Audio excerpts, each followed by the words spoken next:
Andy Johnson, Minnesota State University, looking at phonics instruction. We know that phonics knowledge is important for comprehension, but heavy phonics instruction is not. Children learn to read without any phonics instruction at all. Many children do. They learn to read before coming to school, and these children have internalized many of the rules of phonics. Most children, many children, I would say, in schools would benefit from far less phonics instruction, far more practice in authentic reading, enjoying reading. Too much phonics, as I've said time and time again, inhibits children's ability to learn to read because you focus only on one cueing system instead of all three. You focus overly much on letters and less on words, sentences, and creating meaning. Phonics instruction is part to whole. Research shows that children learn complex tasks. All humans learn complex tasks better if they learn from whole to part. They get a sense of the whole, they're immersed in a whole, and then they learn sub-skills within that whole. Now, a bit old research here. National Institute for Child Health and Development did a study. They found that emphasis on code-oriented activity, phonics, enhances performance on letter-sound relationships. This is not a real activity, by the way, identifying letters and sounds. That's a sub-skill. And pseudo-word pronunciation. All right? List of words, they don't make sense.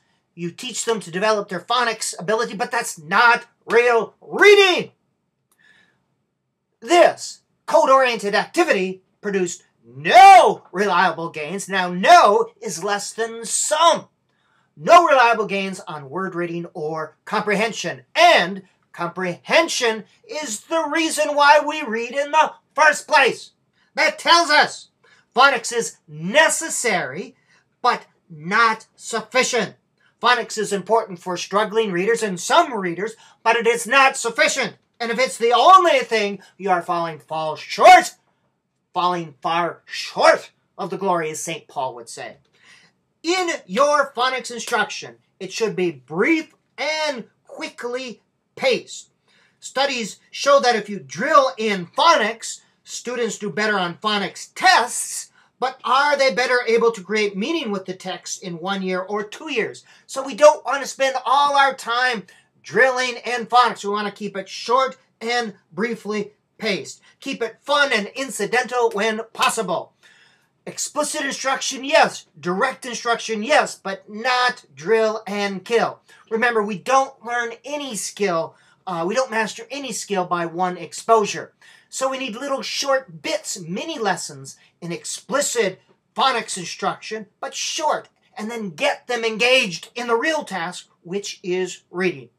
What about reading worksheets? Yes, they can be a valuable tool, as long as they are not the only tool. If that's all you're doing for phonics instruction, again, you are falling far short of the glory. I recommend worksheets be used, but they use best in pairs where students can talk to each other and you add that social dimension. We know that systematic phonics, the National Reading Panel and others have recommended this, leads to better results than a haphazard approach. However, a sequence of skills should be a description, not a prescription. Systematic, a sequence of skills. These are the skills. It should describe in a general sense what you are going to teach and when, but it should inform your practice, but not dictate your practice. And I'll show you an example of this in just a minute. Children should be taught the basics of simple sound relationships, and these are the ones to start with. Single consonants, consonant digraph. By the way, if someone walked up to you on the street and asked you to define what's a consonant digraph, I bet you 85 to 95% of the population could not define a consonant digraph. So we should give them exposure to it, but defining it, and constant clusters. The optimal amount of phonics instruction needed for every child is the minimum that is needed to become an independent reader. Here's a good way to enhance phonics knowledge. Having them write and use temporary spelling. Mr. Johnson, I don't know how to spell the word. Well, use as many letters as you can to hold the word. And we hear the child going, da, da, n, s, sore and trying to figure out what the letters are within the word. Good phonics instructions always provide sufficient practice in reading words, which means, for goodness sake, allow our children to read. Short bits of instruction, maybe 10 to 20% of your reading class, at the most 20%. I would vote for more 10% in explicit instruction, but the vast majority should be spent enjoying good books. That is, if we want them to read. And sometimes I wonder with the kooky reading programs out there if we really want them to read. Sometimes children learn not because of us, but in spite of us.